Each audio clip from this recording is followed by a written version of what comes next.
Bonjour, au nom des Jésuites du Canada, je suis ravi de vous accueillir à notre webinaire Je discerne, tu discernes, nous décidons, un webinaire sur le discernement communautaire. Merci encore une fois de vous joindre à nous. Avant de commencer, je vais donner quelques instructions pour ceux qui préfèrent le français, qui préfèrent l'anglais, puis écouter la session dans cette langue. So, to choose the language of your preference, if you're on a computer, in the controls of your meeting or webinar, your Zoom session, click on the interpretation button at the bottom of the screen, or at the top if you're on a tablet, and then click on the language you wish to hear. If you're on a mobile device, in the controls of your meeting, press the button with the three little dots or plus, and then on the button that says language interpretation, and finally choose a language you wish to hear. Remember that language interpretation is not available when you access Zoom through a web browser. Alors, on va commencer avec une reconnaissance de terre. Commençons par reconnaître le peuple autochtone de toutes les terres sur lesquelles nous nous trouvons aujourd'hui.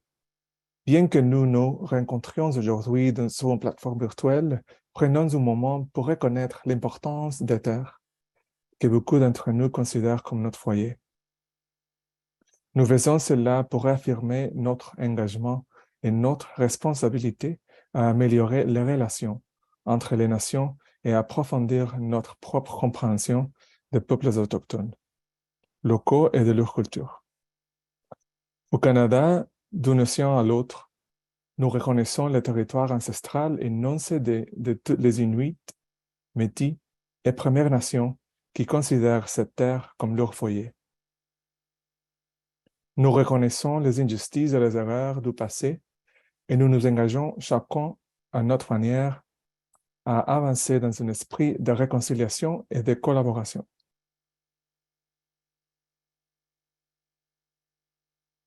Il y a quelques points d'ordre à aborder avant de commencer. La session durera 90 minutes. Cela comprendra la présentation et le temps pour poser des questions. Vous pouvez aussi saisir vos questions dans la boîte questions et réponses. Elles pourraient être manquées dans la boîte de discussion, donc s'il vous plaît de les mettre dans la boîte questions et réponses. Et finalement, les enregistrements de chaque session seront envoyés aux participants inscrits dans un délai de 3 jours ouvrables. Aussi, il faut se souvenir que Sœur Laurence vous invitera à poster ou à envoyer des commentaires ou votre réflexion par rapport à différentes sections du webinaire au fur et à mesure que la présentation avance. Pour ça, comme Sœur Laurence le dira, vous pourrez les mettre dans la boîte chat en bas de l'écran en cliquant sur le bouton chat en bas de l'écran et après en mettant votre commentaire ou vos réflexions dans la boîte chat. Et maintenant, c'est un plaisir pour moi de vous présenter Sœur Laurence Louvière.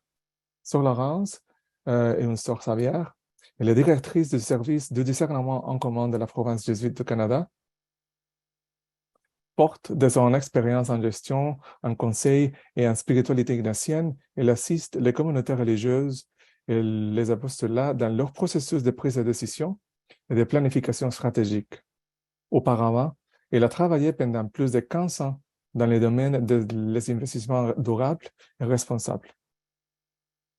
Bienvenue, Sœur Laurence. Merci d'être avec nous. Merci beaucoup. Merci beaucoup, Rosé, et bonsoir à tous et à toutes. C'est pour moi une grande joie d'être avec vous ce soir et de vous présenter ce sujet sur le discernement commun. Attendez, je fais juste un petit réglage de ma part. Voilà. Et donc, nous allons être ensemble pour cette soirée autour de ce thème. Comme Rosé vous le disiez, il y aura des petits moments de pause où vous pourrez un petit peu réfléchir et puis je vous inviterai à envoyer des commentaires dans le chat, la boîte de conversation. Mais tout ça se passera au moment où nous y arriverons. Donc, je vous inviterai à le faire à ce moment-là. Donc, je discerne, tu discernes, nous décidons. Alors, il faut aussi que je retrouve... Voilà. Donc, Comme Rosé vous le disait, je suis directrice du service pour le discernement en commun, service de la province jésuite du Canada, qui a pour vocation d'aider les communautés religieuses, les apostolats, dans leur démarche de discernement en commun. Et donc, je conçois et j'anime des démarches de discernement en commun sur la base des requêtes qui me sont adressées. Et j'anime aussi des ateliers, des formations dans le domaine. Alors, le thème du discernement en commun. Euh, Comme le montrait la publicité pour le webinaire, en fait, la spiritualité ignatienne est souvent associée aux démarches de discernement personnel. Mais il existe aussi, et on le connaît peut-être un peu moins, cette dimension communautaire du discernement. Et pourtant, elle est présente dans l'Église depuis le début. Elle s'est manifestée notamment dans les débuts de l'Église, lorsqu'il fallait décider beaucoup de choses après la mort et la résurrection du Christ, et que l'Église commençait à se mettre en place. Les disciples ont dû discerner ensemble, ont dû se mettre ensemble pour vraiment réfléchir et suivre les invitations de l'Esprit. Et les Actes des Apôtres nous parlent de ce premier concile de Jérusalem et aussi d'autres discernements qu'ils ont menés pour savoir comment faire naître l'Église. La Compagnie de Jésus, donc la congrégation des Jésuites, est aussi le fruit d'un discernement en commun des premiers compagnons. Je vous ai mis cette image des premiers compagnons autour d'Ignace de Loyola, qui au bout d'un moment se sont demandé s'il fallait qu'ils continuent et qu'ils forment un groupe constitué, s'ils devaient se constituer en congrégation et avoir un supérieur, etc. Et donc, pendant 2 mois, ils ont réfléchi ensemble et en discernant ensemble, sous l'émotion de l'esprit, sont arrivés à cette décision de fonder la Compagnie de Jésus et donc d'élire aussi Ignace, Saint Ignace de Loyola comme le premier supérieur. Et puis le Concile Vatican II, plus récemment, était une grande expérience d'église et d'écoute de l'esprit pour renouveler l'église de l'intérieur, sa mission, son mode de présence dans le monde. Donc l'histoire de l'église est marquée et jalonnée par ces temps de discernement en commun. Mais il se trouve qu'en fait, les jésuites du Canada ont contribué à formaliser et développer cette approche du discernement en commun. Ça date des années 1980-1990, dans lequel des jésuites canadiens et américains ont commencé à mettre en œuvre des démarches d'exercice spirituel pour des groupes, pour les aider à avancer et à discerner ensemble comment faire grandir la communauté en suivant les impulsions de l'esprit. Et le discernement en commun, donc, permet aux groupes et aux communautés de grandir en cohésion, d'acquérir des outils de navigation à l'écoute de l'esprit, et ça pour leur propre croissance et leur propre développement. Alors, le déroulement de la présentation sera en 3 temps principaux. Un premier temps qui sera consacré au fondement de la spiritualité ignatienne, voilà, qui est vraiment sert de fondation pour parler du discernement. Ensuite, nous aurons un temps autour du discernement en commun, donc discerner ensemble, qu'est-ce que cela veut dire. Ensuite, une 3e étape autour des applications concrètes, dans quelles circonstances on peut utiliser ces approches du discernement en commun. Et puis, nous garderons un bon temps à la fin de la rencontre pour un temps de questions-réponses et pouvoir répondre aux questions que vous vous posez. Et entre chaque partie, donc je vous ai mis une petite icône, donc il y aura un petit temps de 2-3 minutes pour vous permettre de vous approprier un peu le contenu de la présentation et vous permettre de contribuer aussi par le biais du chat, du clavardage, pour que vous puissiez envoyer quelques éléments. Et je pourrais un peu répondre déjà sur le vif à certains éléments ou enfin voilà, réagir un petit peu. Et puis on reprendra notre marche. Donc ça nous permet de scander un petit peu ce mouvement ensemble. Alors, pardon. Premier temps, donc autour des éléments fondamentaux de la spiritualité ignatienne.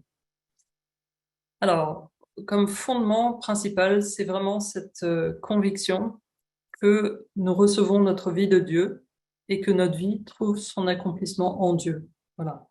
Nous recevons tous notre existence, notre vie, notre être de Dieu et nous sommes créés pour Dieu, pour accomplir notre vie en Dieu. C'est-à-dire que notre vie, on la conçoit comme une réponse à cet amour de Dieu qui nous précède, qui nous donne la vie et qui nous appelle à lui continuellement, qui nous appelle à le rejoindre, à vivre de la vie même de Dieu. Et pour cette entreprise, Dieu ne nous laisse pas seuls. Il est vraiment à l'œuvre en toutes choses. Dieu, par la mission du Christ et par la mission de l'Esprit, travaille ce monde et nous invite à nous orienter, à orienter notre vie vers Dieu en permanence. Donc ça, c'est une grande bonne nouvelle de se rendre compte que Dieu est déjà à l'œuvre en toutes circonstances, en toutes choses, en toute personne, en tout groupe, en toute communauté. Dieu travaille et l'Esprit de Dieu nous invite à nous orienter vers Dieu en permanence. Donc notre tâche en tant que chrétiens, c'est vraiment de nous rendre attentifs à cette action de Dieu en nous et autour de nous et d'y répondre, d'orienter notre vie, notre être dans cette direction pour pouvoir répondre et vivre notre vie en réponse à cet amour de Dieu et en aimant à notre tour et en vivant de la même vie de Dieu. Donc l'Esprit nous attire continuellement vers Dieu en toutes circonstances, en toutes situations.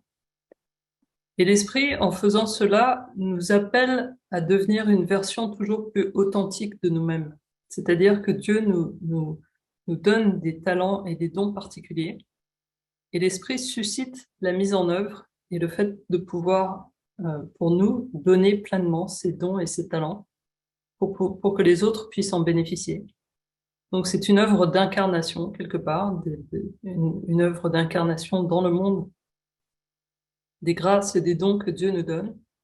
Et le travail de l'Esprit aussi, comme on le dit dans chaque Eucharistie, on le rappelle dans chaque Eucharistie, son travail, c'est de nous construire en tant que communauté, de nous rassembler, de nous faire devenir un seul corps, le corps du Christ. Donc voilà pour ce fondement un peu théologique qui fonde la pratique du discernement. Saint Paul le dit dans sa lettre aux Corinthiens, que tous nous recevons une manifestation de l'Esprit en vue du bien commun. Donc, les dons de la grâce sont variés, mais c'est le même Esprit. Les services sont variés, mais c'est le même Seigneur. Les activités sont variées, mais c'est le même Dieu qui agit en tout et en tous. Et à chacun est donnée la manifestation de l'Esprit en vue du bien. Donc, tous et toutes, nous sommes habités par cet Esprit qui suscite en nous la manifestation, l'incarnation des dons que nous avons reçus du Seigneur et qui nous invite à les partager, en vivre et les partager aux autres. Voilà. Pour le bien commun, pour le bien de tous. Et ça, c'est quelque chose qui est vrai aussi bien pour les personnes que pour les groupes, et notamment les communautés religieuses qui sont fondées à partir de charismes particuliers, le charisme du fondateur, qui est appelé ensuite à être exprimé par les différents membres de la congrégation ou de la communauté. Et donc, vivre à l'écoute de l'Esprit, finalement, c'est de manière continue, et pas juste de temps en temps, mais de manière continue, tenter d'aligner nos désirs et nos décisions sur les motions de l'Esprit. Donc si l'Esprit nous attire en permanence et que finalement notre tâche, c'est de nous ouvrir à ces mouvements de l'Esprit de façon à pouvoir les suivre et vivre quelque chose de ce don auquel nous invite l'Esprit, cela nous conduit en fait à devenir collaborateurs de Dieu, à travailler avec Dieu, qui est déjà au travail dans toutes ses réalités. Donc finalement, nous devenons collaborateurs de Dieu. Nous travaillons avec lui. Nous devenons qui nous sommes appelés à être et nous pouvons porter du fruit pour le bien de tous. Donc, et la manière dont cela se passe, c'est qu'en fait, Dieu se communique directement à nous par sa grâce. C'est-à-dire que Dieu nous touche directement. L'Esprit touche nos cœurs et nos esprits. Et donc, cela nous invite à relire notre expérience pour discerner dans notre expérience comment l'Esprit est à l'œuvre, comment Dieu est à l'œuvre et où l'Esprit nous invite à avancer. Donc, cette démarche de l'Esprit de nous attirer vers Dieu en permanence, on la retrouve en développant une forme d'intelligence de notre expérience, c'est-à-dire en devenant capable de reconnaître comment l'esprit agit à travers ce qui nous arrive et notre manière de reconnaître l'esprit à l'œuvre. Donc, pour avancer et discerner, c'est important de développer cette capacité de relecture, cette capacité de relire au sein de notre expérience comment l'esprit est présent et nous invite à avancer. Alors, pour bien prendre la mesure de ce qui est en jeu, c'est effectivement cette citation que j'aime bien, qui dit en fait, si en tant que groupe, en tant que communauté chrétienne, en tant que congrégation, en tant que groupe fondé sur la foi chrétienne, si nous n'essayons pas constamment de comprendre la vision que Dieu a pour nous, mais alors, que faisons-nous en fait? Pour bien montrer qu'en fait, la raison d'être de nos communautés, de nos groupes, de nous-mêmes, c'est-à-dire, c'est vraiment de nous orienter vers Dieu et de suivre les impulsions de l'esprit pour vraiment accomplir le désir de Dieu pour nous, qui est de nous combler de sa vie et que nous vivions une vie en plénitude en donnant les grâces et les dons que nous avons reçus pour le bien de tous. Donc c'est vraiment cet appel à une vie toujours plus abondante et toujours plus riche que Dieu nous adresse, et à nous de répondre, d'être capable de discerner cet appel et d'y répondre en fait. Et en ce faisant, ce que nous essayons de faire, c'est vraiment de trouver une forme de cohérence dans notre manière de vivre, c'est-à-dire mettre en accord qui nous sommes, c'est-à-dire notre identité d'enfant de Dieu, avec ce que nous faisons, le quoi, et aussi la manière dont nous le faisons, la manière dont nous vivons, la manière dont nous faisons les choses. Donc nous passons notre temps finalement, quand on suit l'esprit, à essayer de vivre en accord avec une identité spirituelle profonde, qui est cette identité d'enfant de Dieu, et qui nous invite dans nos actes, dans nos actions, dans nos décisions, dans toutes nos manières de faire, de trouver une forme d'alignement, de cohérence.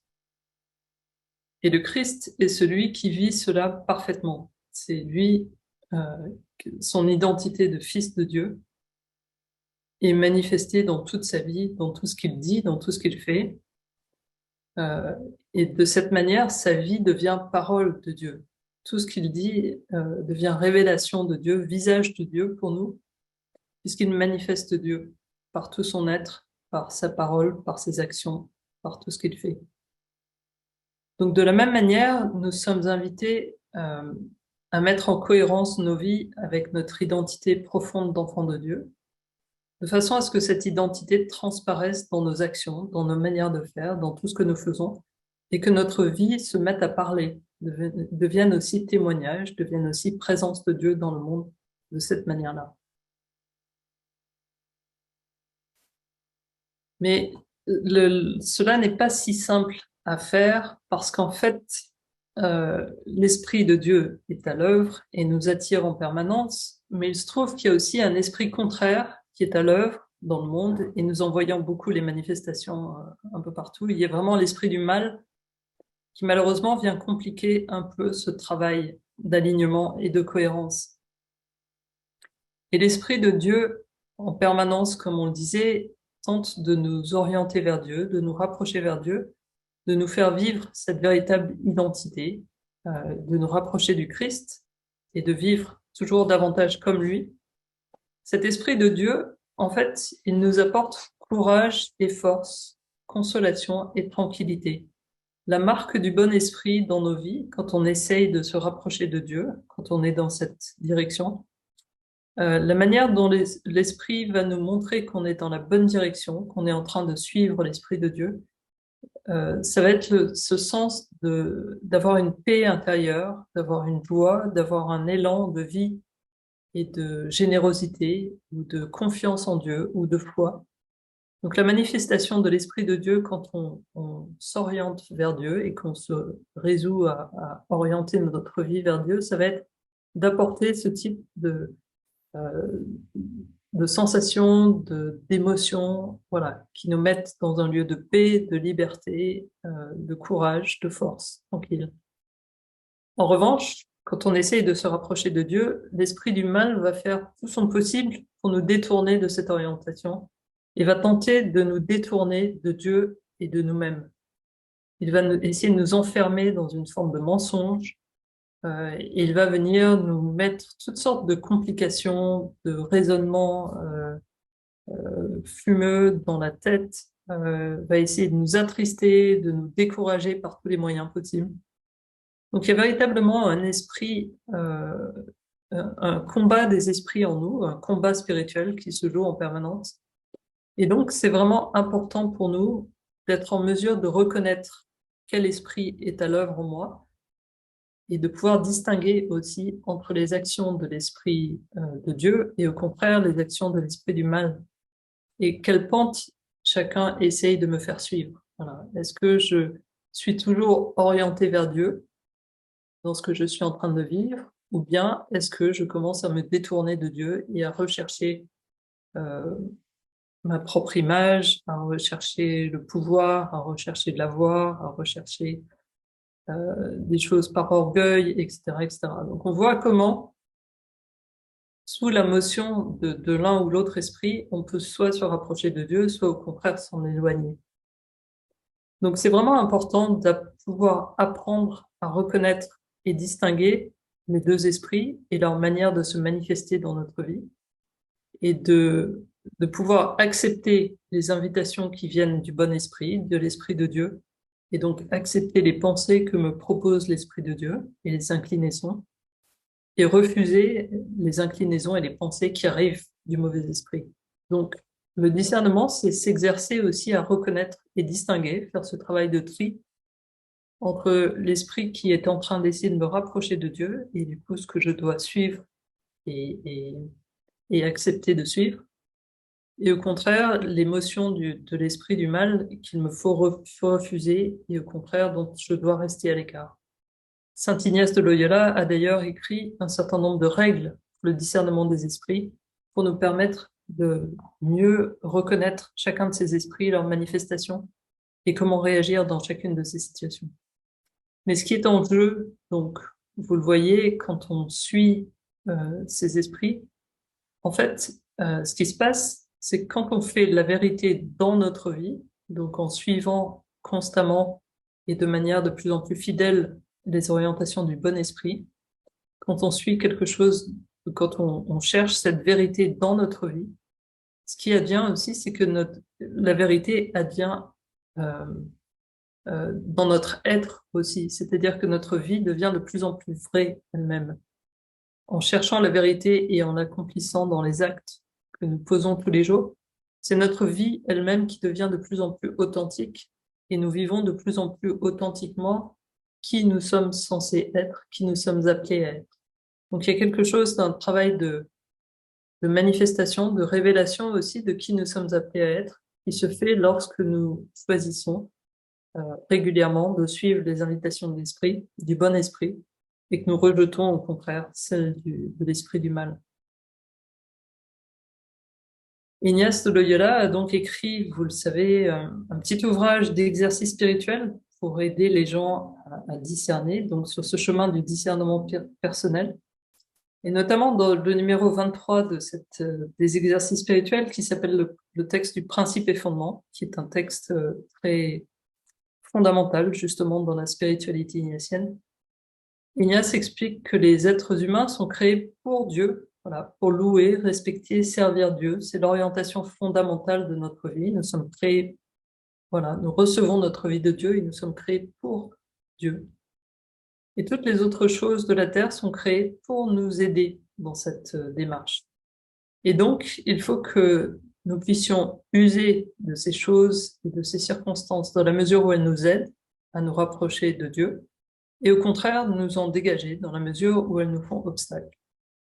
Donc la vie est bien une question de discernement, une question de tri et de choix à poser. Et lorsqu'on se décide pour Dieu, voilà, on s'engage dans un chemin où on va être amené à choisir en permanence et à tracer un chemin pour essayer de discerner quel est le chemin qui va nous rapprocher de Dieu. Donc, prendre des décisions est vraiment important parce que c'est en prenant ces décisions qu'on va pouvoir inscrire dans notre vie concrètement ce choix pour Dieu. Donc il y a cette citation d'une équipe justement qui a travaillé beaucoup sur le discernement en commun au Canada et aux États-Unis, qui s'appelait l'équipe ISCCP, Ignatian Spiritual Exercises for the Corporate Person, donc les exercices spirituels ignatiens pour les groupes, et qui écrivait que prendre des décisions, c'est l'acte ou l'action la plus importante qu'un individu ou un groupe puisse faire. Voilà. L'amour est une décision, n'est pas d'abord une émotion, mais d'abord une décision. Et nous aimons par nos décisions. Voilà. C'est dans la mesure où nous posons des actes, nous posons des décisions, nous choisissons, que nous pouvons inscrire cet amour dans la réalité de notre vie et faire exister quelque chose. Et donc, par nos décisions et nos actions, nous devenons, ou bien nous ne devenons pas, suivant les choix que nous posons, cette version plus authentique de qui nous sommes appelés à être.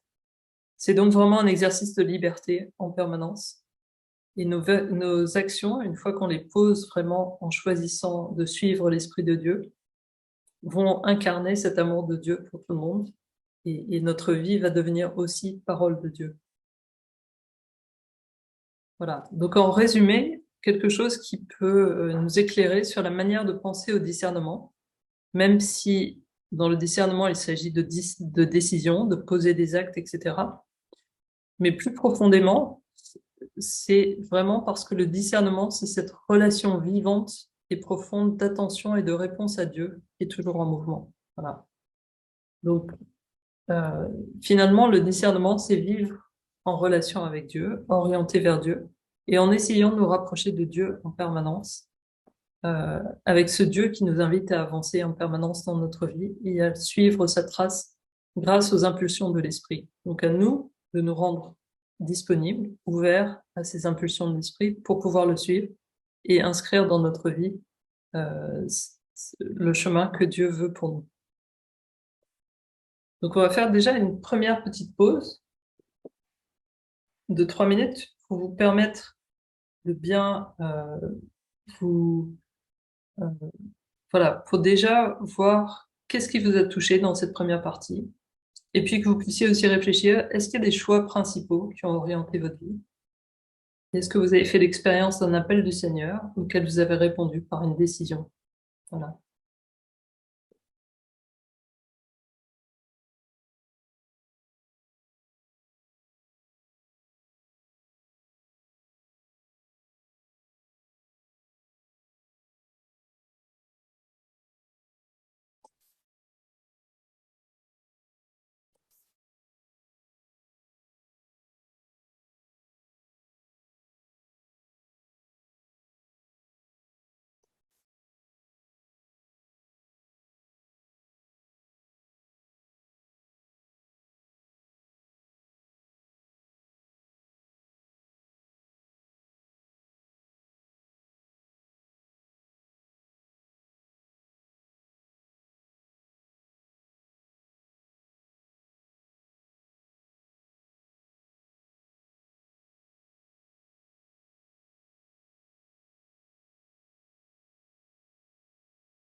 Vous pouvez simplement mettre des commentaires ou des informations. Enfin voilà, qu'est-ce qui vous a touché dans cette première partie, si vous voulez.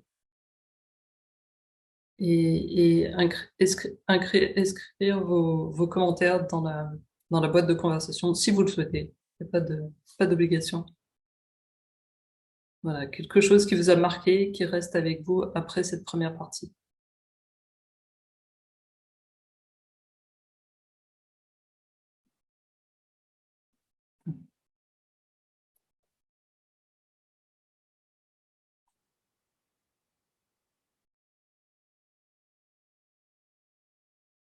Et merci pour les commentaires. Oui, c'est ça, le discernement peut devenir plus clair à force de chercher, de se poser les bonnes questions. Oui. Importance de relire notre expérience. Oui. L'amour est une décision et pas une émotion, effectivement.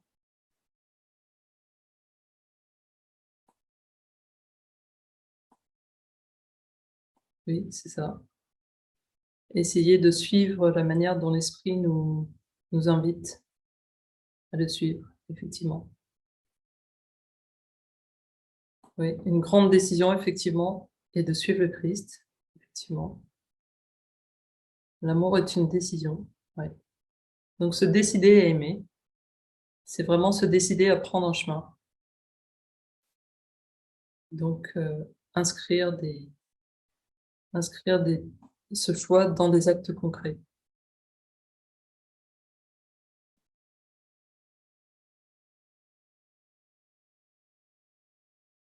Oui, se décider à aimer tous les jours.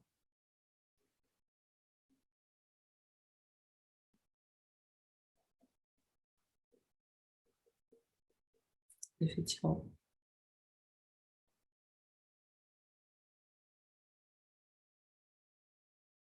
Apprendre à aimer Dieu, effectivement. Ok, je vous propose on va continuer. Merci pour ces contributions. On va continuer notre chemin. Donc, avancer maintenant autour du discernement en commun. Alors, je vous disais que le discernement, c'était vraiment quelque chose qui nous permettait de mettre en cohérence qui nous sommes, ce que nous faisons et comment nous allons répondre.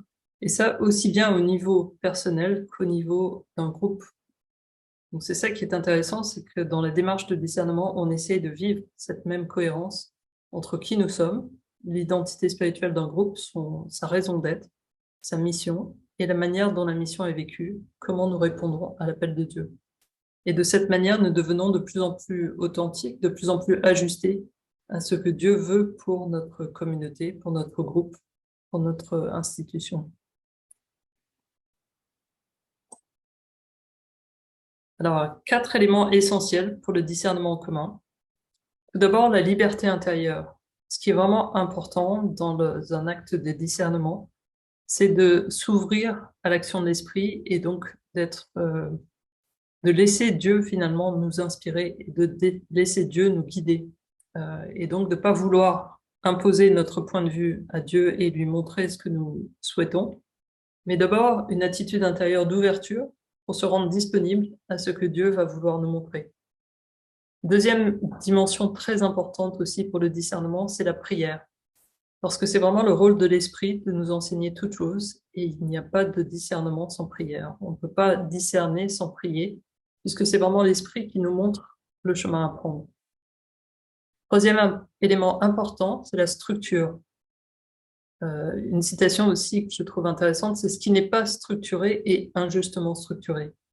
Donc les démarches de discernement en commun qui cherchent une forme de justesse, une forme de justice, sont structurées parce que l'idée, c'est vraiment d'essayer de s'assurer que chaque voix dans le groupe, chaque participant est vraiment entendu et qu'on puisse avancer ensemble.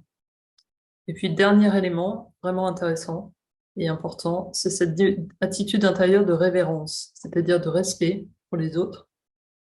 De façon à ce qu'on puisse écouter ensemble l'esprit, il faut vraiment écouter chaque personne avec bienveillance parce que l'esprit se manifeste à travers chaque personne. Donc écouter avec bienveillance et intérêt et aussi partager ce qui nous touche, pouvoir partager en vérité de ce qui nous affecte, de façon à ce qu'on puisse entendre comment l'esprit nous touche et touche le groupe et l'invite à avancer. Donc, on fait très attention dans le discernement en commun à ce qui se passe dans le groupe, parce que dans le discernement individuel, l'activité principale, c'est la prière privée, et puis la discussion éventuelle avec un accompagnateur ou un directeur spirituel. Alors que dans le discernement en commun, le plus important, c'est ce qui se passe dans l'interaction entre les membres du groupe, puisqu'on écoute ensemble l'esprit. Donc c'est dans cette interrelation que les choses se passent. Et c'est pour ça qu'on essaie de structurer les démarches de conversation, parce qu'on essaie de créer les conditions pour qu'un groupe puisse s'ouvrir aux impulsions de l'esprit et suivre ces impulsions de l'esprit. Donc la conversation spirituelle est une démarche très, très centrale pour le discernement en commun, et on procède avec différents tours de partage, dans lesquels les participants sont invités à partager à tour de rôle. Donc, l'animateur du petit groupe va inviter chaque participant à partager un par un, donc à tour de rôle, avec un temps de parole égal et en invitant les participants simplement à partager sans répondre aux autres personnes. Donc on n'est pas en train de répondre à une autre personne, à ce que quelqu'un d'autre a dit, et on n'est pas en train d'ajouter à ce que quelqu'un a déjà dit. On parle vraiment à partir de ce qu'on ressent et de ce qu'on sent, de ce qu'on a reçu dans la prière. Et cela implique une forme d'écoute active et de prise de parole intentionnelle. Voilà, on écoute activement ce que l'autre personne est en train de dire et comment ce que cette autre personne dit vient me toucher. Et on parle à partir de ce qu'on a reçu dans la prière et de la manière dont on a été touché pour pouvoir partager ça. Donc ça suppose de vraiment faire attention à ce qui se passe et non seulement aux paroles, mais aussi au mouvement intérieur que cette conversation provoque en moi et au sein du groupe. On sera attentif vraiment à la manière dont l'esprit travaille notre groupe et se rend présent.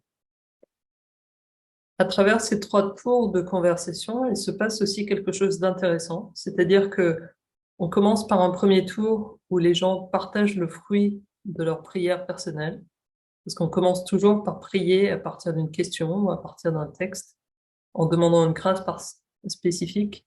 Et donc, dans un premier tour de conversation, les participants vont partager le fruit de cette prière. Dans un deuxième tour de conversation, les gens vont partager qu'est-ce qui me touche le plus dans ce que j'ai entendu dans le premier tour. Et dans un troisième tour de conversation, les gens vont partager qu'est-ce qui semble converger ou émerger de notre conversation. Donc, vous voyez comment, en fait, entre le premier et le dernier temps, on passe de ma prière, du fruit de ma prière personnelle, à ce qui émerge de ce que nous entendons et de ce que nous avons partagé. Voilà, donc on passe du je au nous dans l'espace de ces 3 temps. Et c'est comme ça que l'écoute de l'esprit passe du niveau personnel au niveau du groupe. Ce qui est intéressant aussi dans cette manière de converser, assez structurée, mais qui est au service de la liberté de l'esprit, c'est que cette manière de converser promeut un certain nombre de valeurs dans le groupe et fait exister ces valeurs au sein du groupe. Donc une première valeur autour de la justice, parce que chaque participant a le même temps de parole qui lui est attribué, de façon à ce que les personnes qui parlent beaucoup, ben voilà, disposent du même temps que les personnes qui parlent peu. Cela permet de créer un espace où tout le monde a le même temps de parole. Ça promeut aussi l'inclusion parce que la voix de chaque personne compte, est vraiment prise en compte. Ça promeut la responsabilité parce qu'il faut vraiment s'engager dans ce qu'on dit, partager au jeu. Ça promeut la réconciliation parce qu'on n'est pas en train de parler en tant que représentant d'un courant d'église ou une sensibilité. On parle vraiment au jeu et quand on se rencontre de personne à personne, cela tisse des ponts de réconciliation. Cela promeut aussi la communion parce que nous sommes ensemble tournés vers Dieu et on ne cherche pas à faire imposer son point de vue sur les autres, mais on cherche à être vraiment en communion avec les uns et les autres et à se tourner vers Dieu. Et ça promeut aussi la confiance, confiance en Dieu et entre nous, puisqu'on on voit comment Dieu est à l'œuvre dans la vie de chaque personne et aussi à l'intérieur du groupe. Et cela promeut un développement de la confiance entre les membres du groupe. Et la démarche du discernement en commun s'accomplit vraiment dans la prière. Donc on part de la prière personnelle pour ensuite continuer cette conversation spirituelle en petits groupes, où on écoute vraiment comment l'esprit se manifeste. Et ensuite, dans les temps en grands groupes, où les petits groupes partagent aussi, on essaye de garder cette même attitude intérieure d'écoute et de prière pour se laisser toucher par l'esprit qui se manifeste dans ces 3 types de modalités. Et là encore, pour le discernement en commun, on applique les mêmes principes que pour le discernement personnel au niveau des manifestations de ces 2 esprits qui combattent dans le cœur et qui aussi agissent dans le groupe. Et on dit que le groupe est en consolation, donc le groupe est sur le chemin du bon esprit, lorsque les participants sont vraiment engagés dans la conversation, vraiment actifs et participent de manière voilà, intentionnelle. Ce qui est aussi un bon signe, c'est quand on voit que les participants, justement, voient au cours des conversations spirituelles un consensus qui émerge, une vision partagée, quelque chose qui dynamise tout le monde. Et on voit aussi quand la communion, l'acceptation, l'inclusion règne dans le groupe. Voilà, c'est le signe que le groupe est sur le chemin de l'esprit, est en train d'écouter l'esprit et se laisse guider. Mais il peut arriver aussi, et c'est tout à fait possible, que le groupe traverse des phases un peu de turbulence et de désolation. Donc, c'est pas la fin du monde, c'est simplement, il faut savoir que ça peut exister.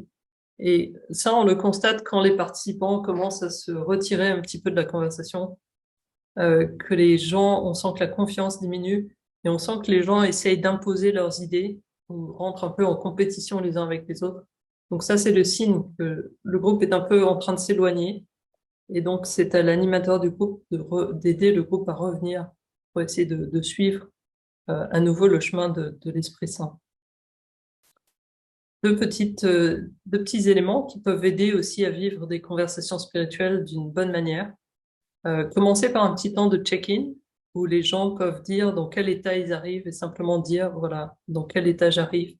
Ça permet d'accueillir chacun tel qu'il est.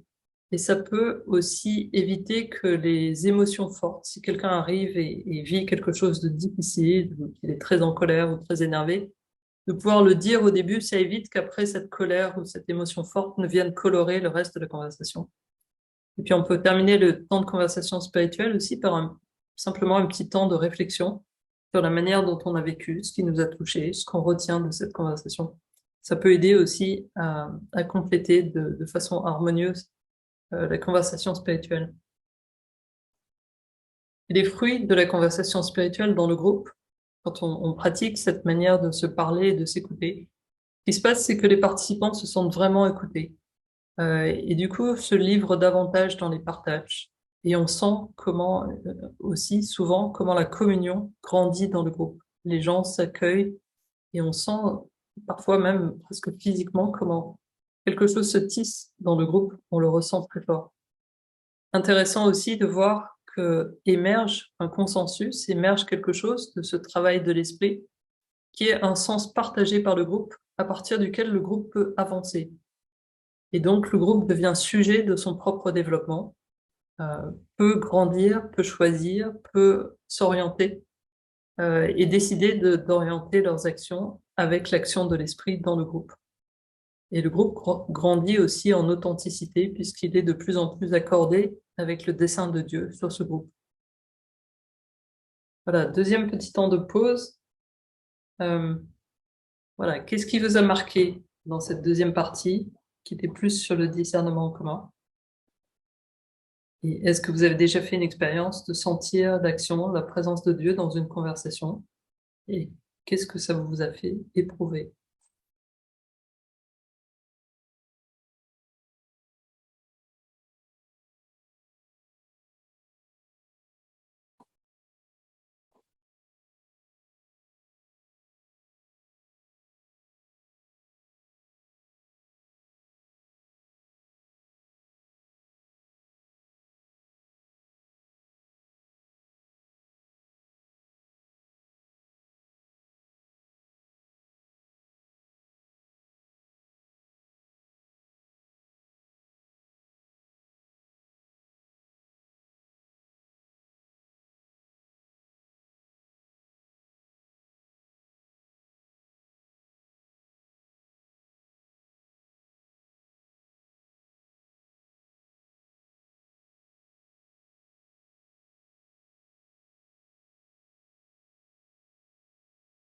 Oui, il y a toujours de la possibilité pour les groupes de grandir davantage dans l'écoute intentionnelle et l'écoute aussi, et la manière de se parler, effectivement. Euh, un point autour de la structure et du rôle de l'animateur. Effectivement, c'est ce qui manque souvent. Oui, si le groupe n'est pas structuré, l'animateur n'a pas les idées claires sur ce qui se passe, effectivement, ça devient difficile d'écouter vraiment l'esprit ensemble. Donc, ça nécessite de la part des animateurs d'être un peu clairvoyant sur ce qu'on est en train de faire et comment. Oui, l'importance de déterminer des règles de fonctionnement et d'y adhérer est primordiale. Oui, il faut se donner des règles du jeu parce que c'est de cette manière qu'on crée un espace pour pouvoir écouter l'esprit. Donc toute la structure, on la recherche pas en tant que structure pour elle-même, mais pour créer cet espace où on peut écouter l'esprit. Euh, oui, l'animateur ramène le groupe sur le chemin de l'esprit, effectivement. l'action de l'esprit se fait sentir, effectivement. C'est se développer cette capacité de sentir et de repérer. Effectivement, dans la conversation spirituelle, on cherche à faire en sorte que chaque voix soit entendue, même si les personnes n'ont pas tendance à parler beaucoup. Saint Benoît, par exemple, dans les monastères, pour le chapitre, quand la communauté se réunit, invitait toujours les plus jeunes de la communauté à parler parce qu'il disait l'esprit parle souvent à partir des plus jeunes, des moins expérimentés, de ceux qui apparemment sont les moins équipés. Donc l'esprit parle à travers chaque personne. Donc c'est vraiment important de créer ces conditions pour écouter chacun parce que l'esprit parle à travers chacun. Euh, alors, une question après sur l'application, on y reviendra au niveau de la paroisse, des écoles, du diocèse, sur la manière de procéder et des défis que cela pose. Et on essaiera d'en parler un peu plus tard. Mais effectivement, l'égalité entre les membres du groupe, l'importance d'écouter tout le monde et l'esprit.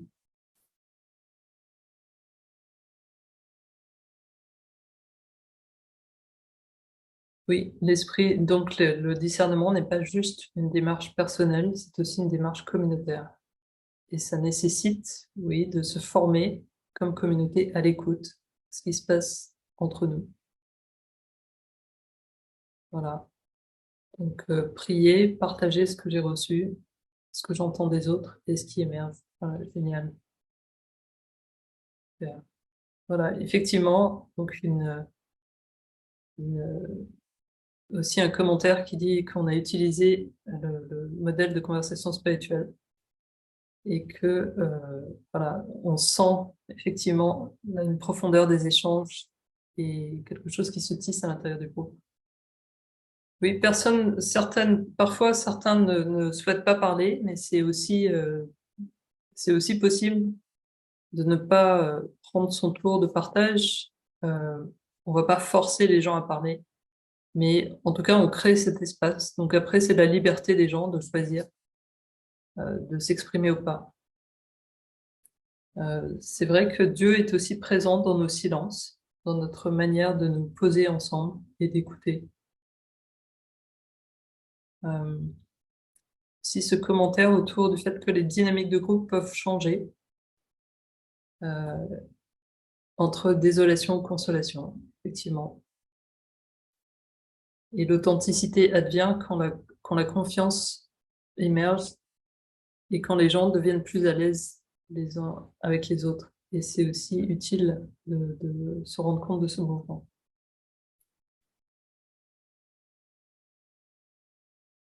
Oui, il faut aussi faire attention à ce qui se passe au niveau du synode, effectivement. Oui,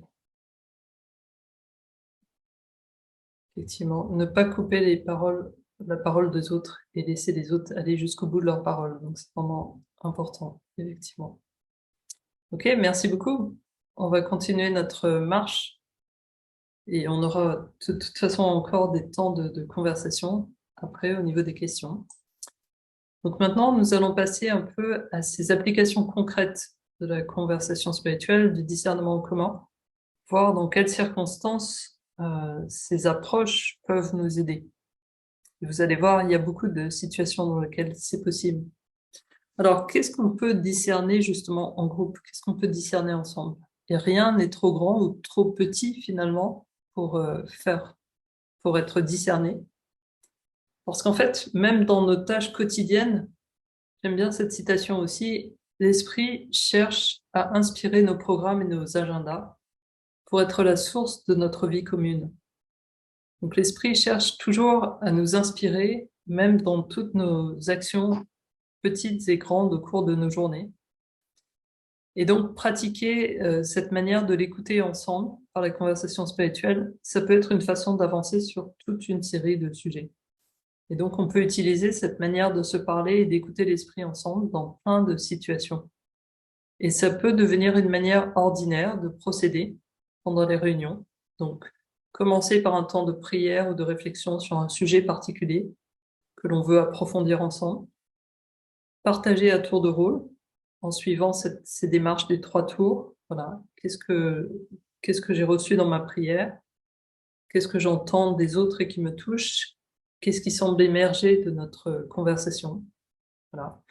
Et puis, à partir de ce qui émerge, justement, on peut construire sur cette étape et continuer à avancer et voilà, envisager une nouvelle étape et reprendre le processus pour une nouvelle étape du discernement. Donc finalement, la conversation spirituelle, quand on commence à la pratiquer et à la vivre, ça devient une manière un peu habituelle de procéder pour avancer ensemble sur toutes sortes de questions.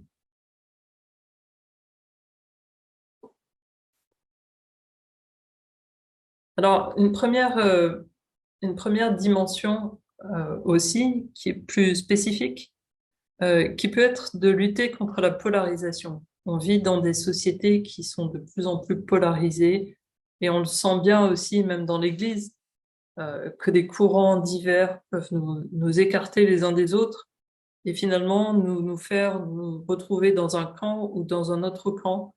Et on perd de vue le fait qu'on est ensemble membres de l'Église, enfants de Dieu, et on finit par se regarder simplement comme membres d'une idéologie, d'une autre idéologie. Et je vous ai mis là cette citation d'un penseur américain qui n'est pas chrétien, qui ne se réclame pas de la foi chrétienne, mais qui a écrit quelque chose de très beau et qui me fait penser à la manière dont la conversation spirituelle, cette manière de se parler, peut nous aider à lutter contre la polarisation comme contre cette façon de quelque chose qui nous écarte.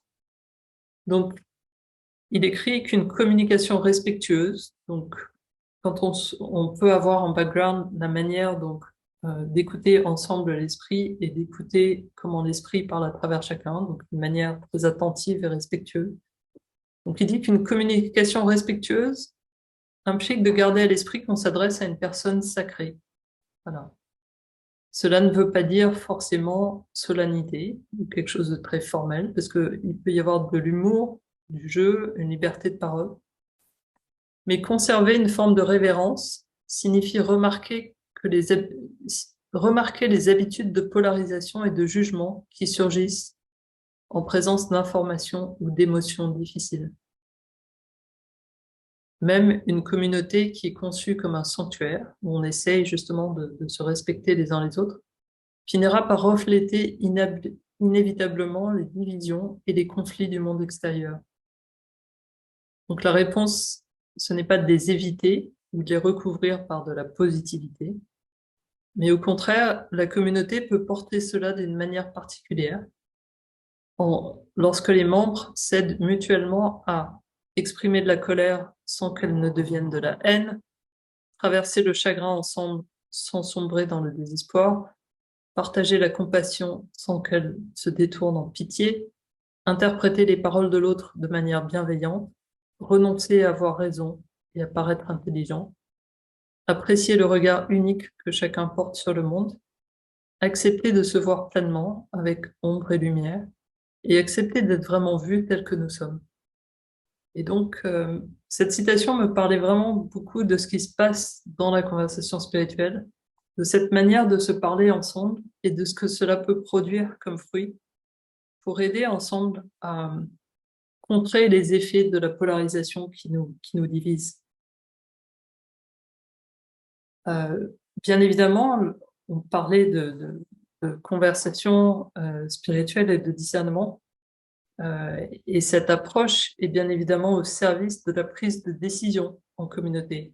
Si nous nous parlons, nous écoutons l'esprit et nous arrivons à un consensus, à ce sens partagé, c'est pour avancer aussi par rapport à une question que nous nous posons et donc faire un pas de plus dans un chemin de discernement.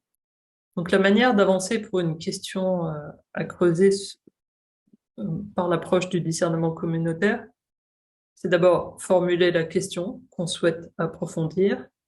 Il y a toute une étape ensuite de rassemblement des données. Donc effectivement, il faut qu'on fasse aussi son travail de rassemblement des éléments parce que l'esprit va pas nous indiquer des solutions toutes faites. Il faut vraiment nous faire ce travail de recherche et de rassembler des données valables pour le discernement, pour pouvoir réunir les différentes options possibles. Ensuite, il y a un temps de prière à partir de ces éléments. Voilà. Comment est-ce que l'esprit m'invite à m'orienter à partir de ces éléments? Et puis, par le biais d'une ou plusieurs séries de conversations spirituelles, rechercher un consensus. Voilà. Où est-ce que Dieu nous appelle? Et prendre une décision. Et ensuite, attendre aussi une forme de confirmation de cette décision de la part de l'esprit qui va nous indiquer d'une manière ou d'une autre que nous sommes sur la bonne piste et mettre en œuvre cette décision. Et une démarche de discernement en commun peut prendre euh, différentes étapes de conversation spirituelle. Il peut y avoir différentes étapes. Donc, il faut combiner ces différentes conversations dans un processus cohérent qui amènera le groupe à avancer sur une ou plusieurs questions qui se posent.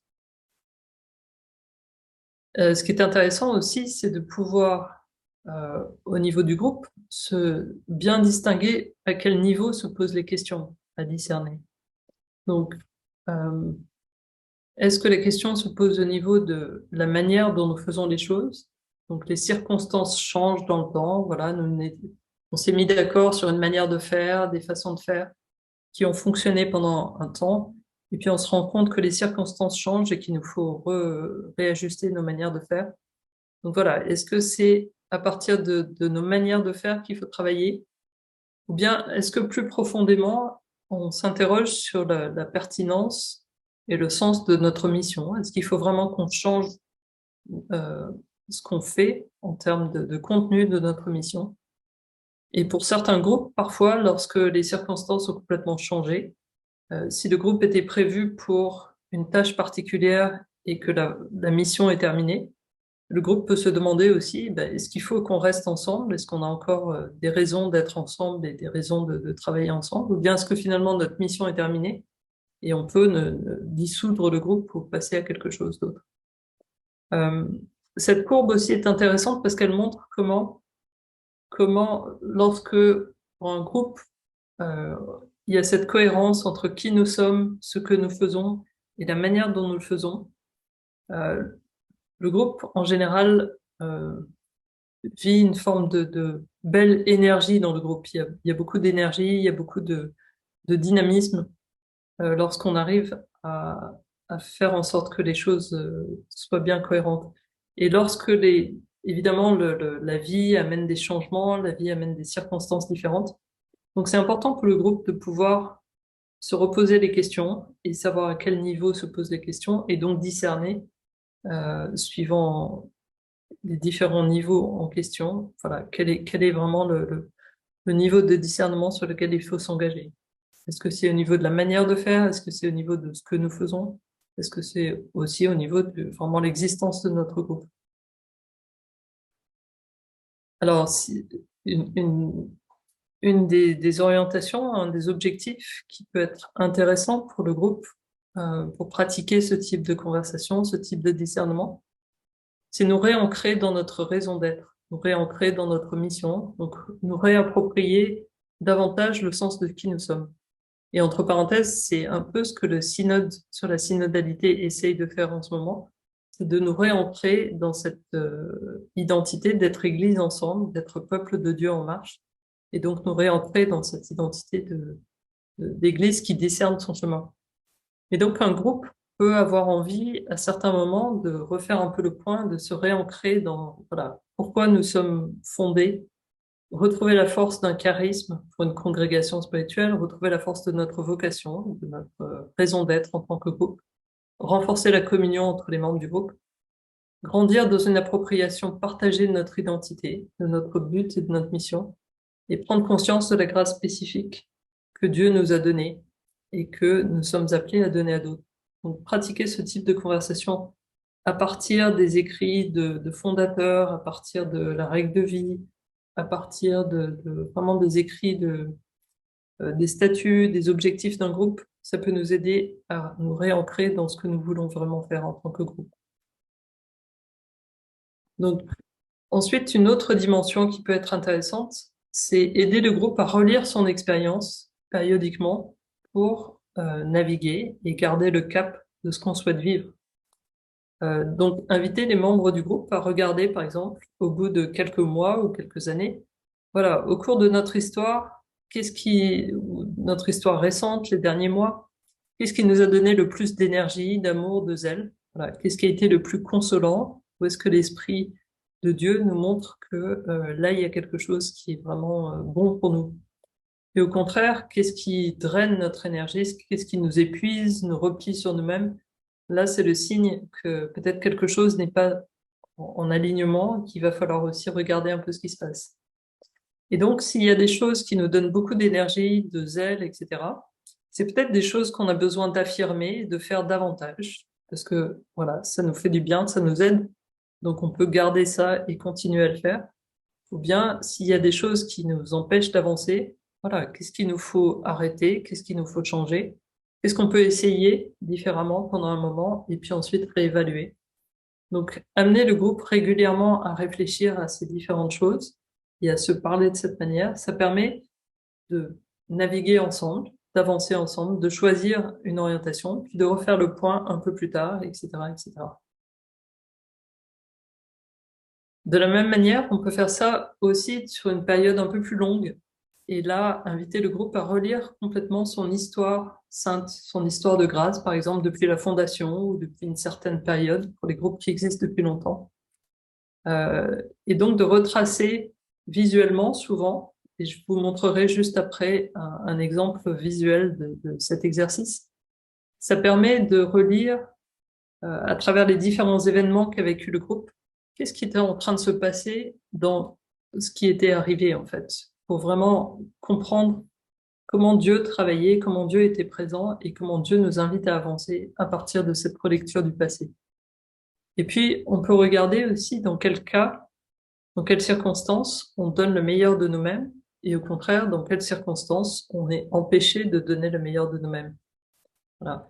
Et ça encore, ce travail permet de renforcer l'identité, la cohésion dans le groupe et de découvrir aussi parfois des besoins de réconciliation, de nouveaux appels. Donc, intéressant de regarder aussi à travers l'histoire un peu plus longue du groupe comment on peut repérer comment Dieu était à l'œuvre dans le groupe à travers les événements et à travers la manière dont ils nous ont touchés. Et donc, je vais vous montrer là un exemple de ce qu'on appelle de construction d'une ligne historique, une ligne du temps. Vous voyez, on peut reprendre sur une ligne l'histoire du groupe autour du temps et repérer avec un certain nombre de post-it, on peut repérer les différents événements. Vous voyez, c'est les post-it de couleur bleue au-dessus de la ligne. Donc les projets qui ont commencé, la fin de certaines choses, les nouveaux projets, les différents temps, enfin voilà, quels ont été les événements les plus marquants de notre histoire.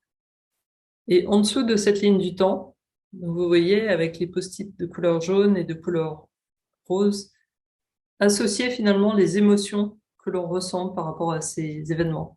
Alors, on peut mettre par exemple les émotions positives en jaune, on peut mettre les émotions négatives en rose par exemple, et repérer ainsi euh, quels ont été les moments où il y a eu le plus de dynamisme, le plus de joie, le plus de consolation, et au contraire, dans notre histoire, quels ont été les moments de désolation, les moments plus difficiles, etc. Ça nous permet en tout cas de réfléchir et de regarder comment notre histoire nous apprend quelque chose de nous-mêmes et de notre façon de réagir aux différents événements et comment quelque chose de notre vie se dit aussi à travers ces différents événements et la manière dont Dieu nous invite du coup à utiliser ces expériences pour choisir de nouvelles choses pour la suite de notre développement. Une autre dimension dans laquelle le discernement en commun peut être intéressant, c'est finalement réfléchir à notre mission et se dire, voilà, le contexte actuel a changé, euh, l'Église actuelle n'est plus du tout dans la même situation qu'il y a 20 ans, notre groupe a évolué, notre manière enfin, voilà, le contexte dans lequel nous travaillons a beaucoup évolué. Comment on peut répondre maintenant aux appels d'aujourd'hui. Quels sont les appels les plus pressants qu'on entend autour de nous? Où est-ce que l'esprit nous invite à orienter notre action? Donc là aussi, c'est formuler cette question, voilà. Quelle est la question qui nous habite? Recueillir des données pour voilà, faire ce travail de repérage, de compréhension dans notre environnement, de repérage des appels.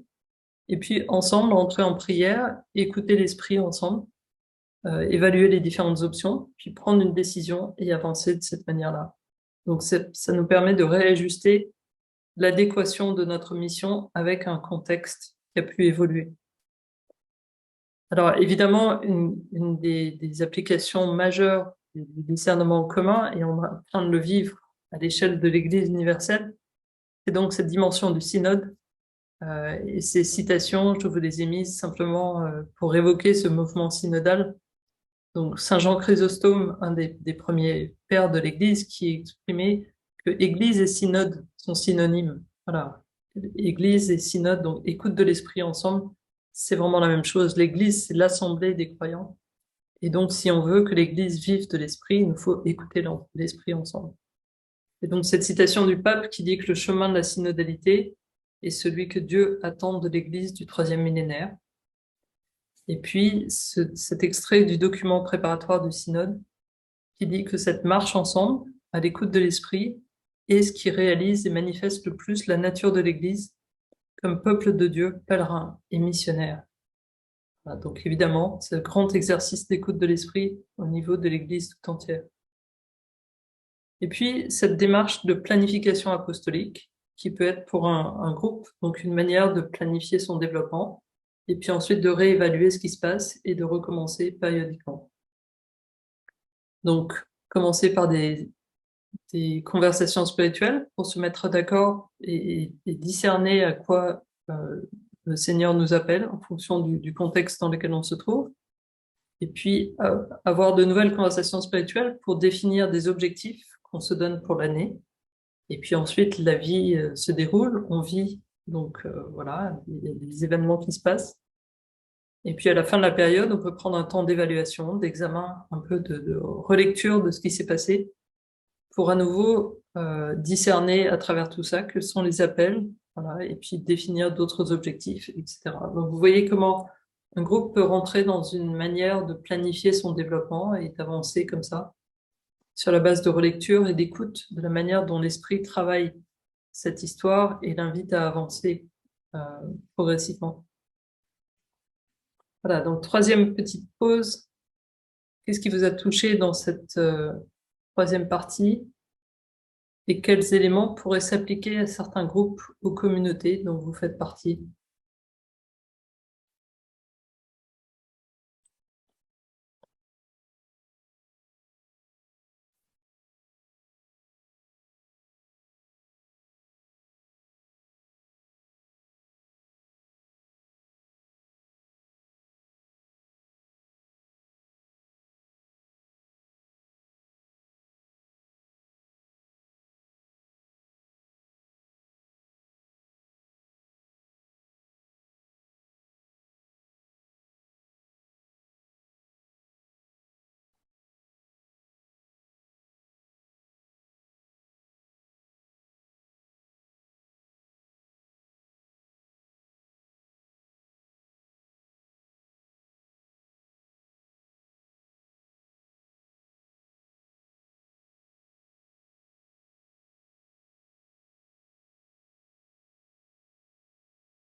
Oui, effectivement, cette invitation à prier avant chaque rencontre, effectivement, c'est vraiment important de s'ancrer dans la prière pour discernement.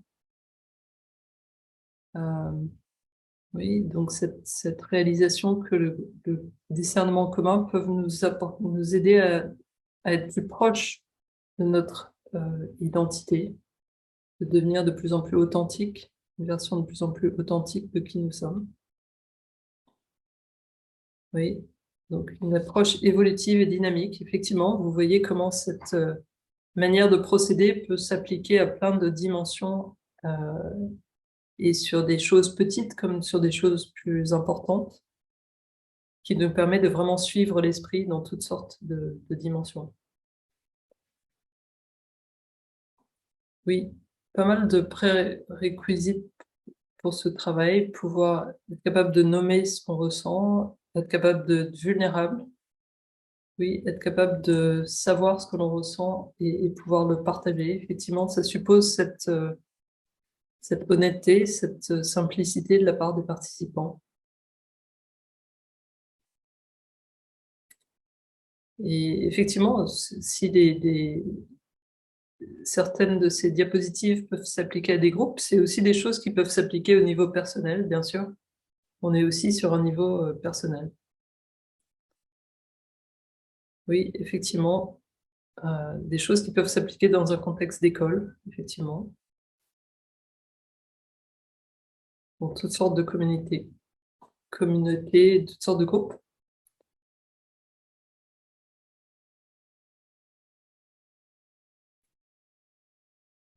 Oui, effectivement,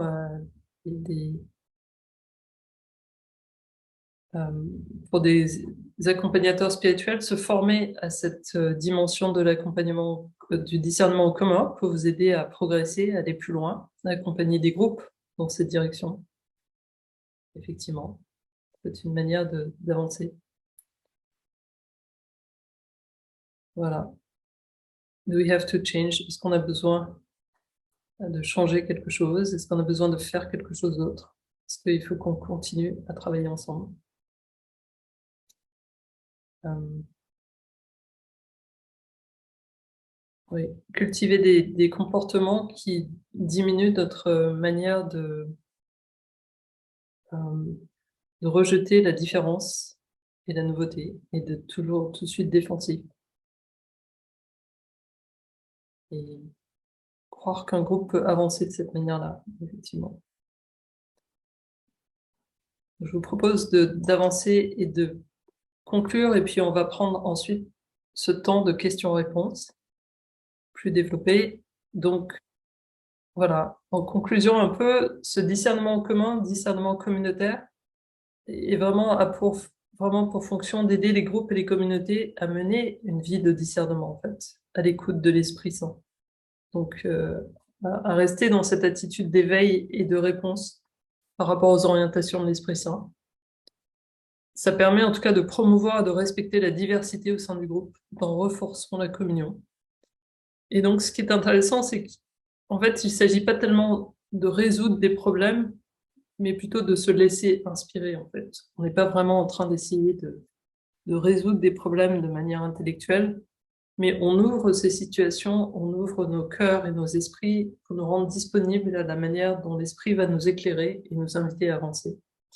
Et ça permet aussi à l'esprit de nous rassembler en un seul corps, qui est au final ce corps du Christ agissant dans le monde et qui contribue à faire advenir le royaume de Dieu dans ce monde-ci. Donc voilà, cet intérêt aussi de nous constituer en corps, aussi bien au niveau de notre groupe qu'au niveau du corps du Christ entier. Et donc en dernière phrase, voilà, je voulais vous laisser avec cette citation de Saint Paul qui fonde vraiment toute cette démarche de discernement. Voilà, puisque l'esprit nous fait vivre, puisque l'esprit est notre vie, marchons sous la conduite de l'esprit. Voilà. Donc, ce qui peut un peu résumer tout le propos du discernement dans ce contexte de spiritualité ignatienne. Maintenant, nous allons prendre un temps de questions-réponses et donc je vous invite à formuler vos questions dans le petit icône questions-réponses et donc Rosé va me relayer vos questions au fur et à mesure. Oui, on répondra à questions selon le temps. Il nous reste quelques minutes encore pour répondre à quelques questions. On a déjà partagé dans la boîte de conversation, mais il nous reste quelques minutes pour plus de partage et spécifiquement pour répondre aux questions que vous avez déjà posées. Et donc, on a déjà reçu quelques questions et je lis la première qu'on a reçue. Comment distinguer l'esprit de Dieu de l'esprit du mal lorsqu'il semble que deux expériences opposées puissent être vraies? Par exemple, le désaccord entre catholiques sur les relations entre personnes du même sexe, l'ordination des femmes ou une table de communion ouverte à d'autres frères ou sœurs chrétiens. Ça, c'est une question très, très difficile. En tout cas, l'Esprit de Dieu, ça sera vraiment la marque de l'Esprit de Dieu, ça sera une attitude de bienveillance et d'ouverture par rapport à quelqu'un qui a un point de vue différent. Et pouvoir, dans ce point de vue différent, continuer à considérer l'autre personne comme un frère ou une sœur, même s'il pense, il a une vision un peu différente sur ces questions. Et sur lesquels l'Église est en travail et l'Église, la doctrine de l'Église, voilà, est pour l'instant en train de travailler ces questions et va, on espère avancer sur toutes ces différentes dimensions. Mais en tout cas, l'Esprit de Dieu va toujours nous encourager à considérer l'autre comme un frère ou une sœur, à accueillir avec bienveillance un point de vue différent et à chercher toujours à construire ensemble une forme de communion au-delà des différences de point de vue, au-delà des différents éléments. Et donc, la marque du bon esprit, ça va être cet esprit d'inclusion, de tolérance, de bienveillance, de communion, de construction. Et l'esprit du mal va se traduire par les accusations, le rejet, la caricature, la manière de parler de façon euh, méprisante d'autres points de vue. Voilà. Donc, ça, c'est un peu les marques de l'esprit dans ces dimensions. Merci, Sarah.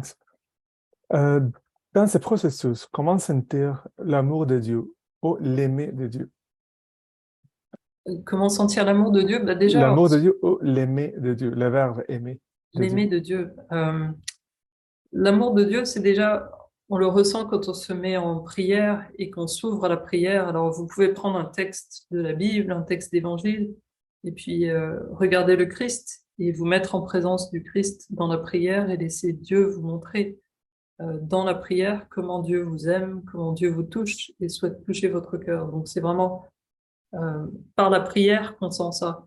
Et ensuite, dans l'interaction avec le groupe, on sent aussi comment Dieu est présent dans le groupe par la consolation. Quand on voit les gens qui vraiment deviennent actifs, s'émerveillent, construisent quelque chose ensemble, là, on sent que Dieu est à l'œuvre et on sent l'amour de Dieu pour le groupe. L'aimer de Dieu, je ne sais pas très bien ce que ça veut dire, mais c'est aimer comme Dieu. Ben voilà, c'est finalement se laisser aimer, recevoir cet amour pour à son tour se retrouver en situation de vouloir aimer et de donner qui on est. Merci.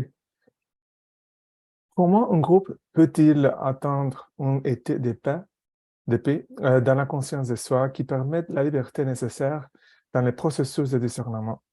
Certains pourraient se demander s'ils peuvent cultiver l'objectivité dans leur prise de décision et déterminer si une consultation extérieure est nécessaire. C'est un peu la même question, euh, je crois. Euh, Est-ce que tu peux redire? J'ai pas tout bien Co- entendu. Comment un groupe peut-il atteindre un état de paix dans la conscience de soi qui permette la liberté nécessaire dans les processus de discernement? Bah, d'abord, c'est commencer par s'ancrer dans la prière et bien suivre les démarches de la conversation spirituelle où les gens s'écoutent vraiment et prennent du temps pour s'écouter de manière respectueuse et disent aussi ce qui les habite en vérité. Et là, on sent la paix qui arrive et qui s'installe dans le groupe. Quand on crée des bonnes conditions et qu'on donne aux gens les bonnes conditions pour parler et être accueillis et respectés dans leur écoute, ça met les participants en général dans un état de paix.